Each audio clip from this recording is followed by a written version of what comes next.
everybody, it is the Lawn Gnome, and welcome to the favorite series on my channel and mine, Out of the Vault. If you are new to my channel, let me just say welcome, it's a pleasure to have you, and for all of you returning, I know that you're very excited to discuss another day of Disney with me. So today is going to be a very special episode, because we are going to be talking about a very specific Disney Canon Classic, because when I first started this segment on my channel, the very first Disney Canon Classic that I reviewed was the first installment of this duology, and that was the 1940 film Fantasia, the third Disney animated classic. Fast forward almost 60 years, we get to finally review the 1999 Disney classic number 38, Fantasia 2000. So, a little bit of an interesting backstory when it comes to Fantasia in general. Fantasia was a plan that Disney had to not just be one film. He really wanted Fantasia to be a film series. He had so many interesting ideas, so many different kinds of styles of music that he wanted to interpret, so many famous classical composers, and so many different kinds of themes. Fantasia is truly one of the best Disney films in the Canon Classic library because outside of Fantasia 2000, there is no other film like it. It is different, it is unique, and it may not appeal to everybody, but it truly is something very special, especially when it comes to Disney, and when it comes to Mickey Mouse. Sorcerer Mickey is one of the most identified and most iconic versions of that specific Disney character. So, it took them a little while, but Roy E. Disney finally realized we should finally fulfill Walt Disney's dream and make a follow-up to Fantasia, and that is where Fantasia 2000 comes in. So, it's very much the exact same theme. It's various animated segments provided with a soundtrack from an orchestra pit. Now, this one is a little bit different because, let's face it, it's been a while since Fantasia first came out in theaters. So, there were special guests that were introducing the segments. Examples are Steve Martin, Penn and Teller, Angela Lansbury, and Bette Midler. There's also an entirely new composer named James Levine, one of the most well-known composers of classical music.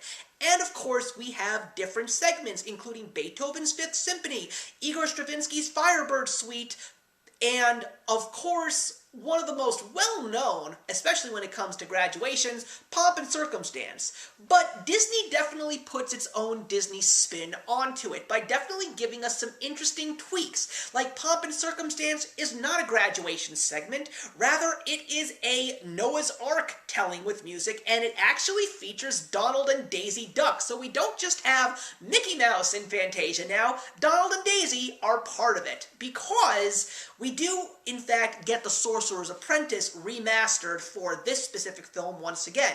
And then we have a segment like the Carnival of Animals, which basically shows us what happens when you give a yo-yo to a flock of flamingos, or Pines of Rome, which features these beautiful digitally animated whales. And that's another thing that's a very interesting thing about Fantasia 2000, the fact that no two segments are quite the same.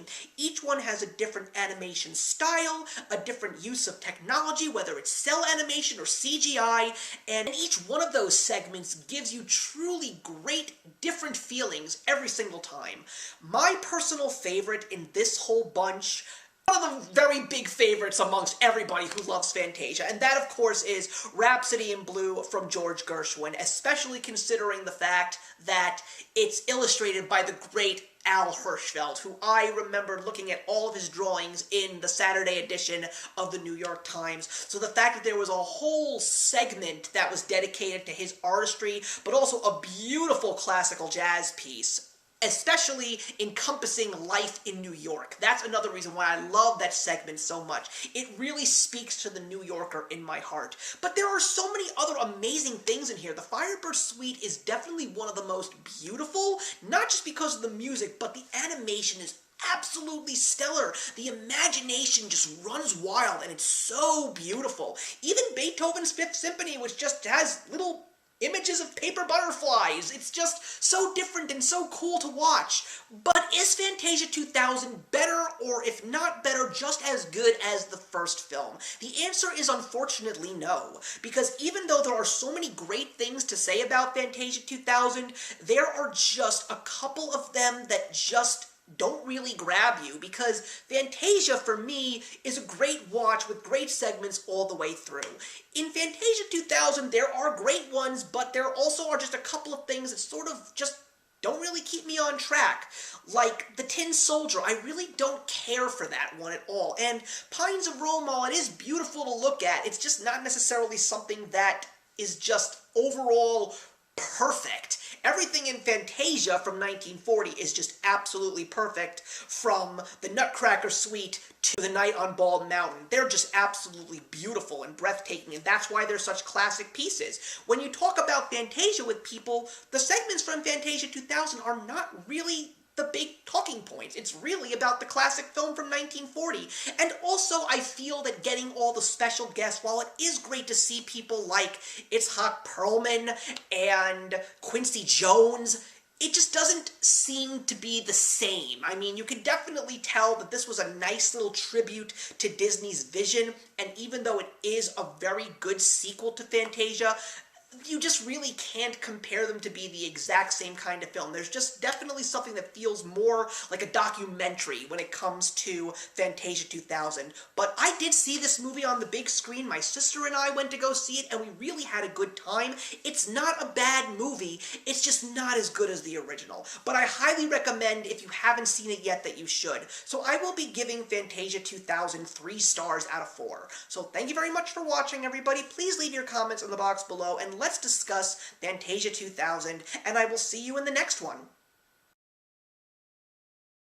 Hey, thank you so much for stopping by my channel today. If you're new here and want to see more of what my channel has to offer, please click on the link to my last video, or hit that subscribe button to be kept up to date with all of my uploads. Content of all sorts is posted here quite often, so trust me, you do not want to fall behind. I will see you in the comments, and actions speak louder than words.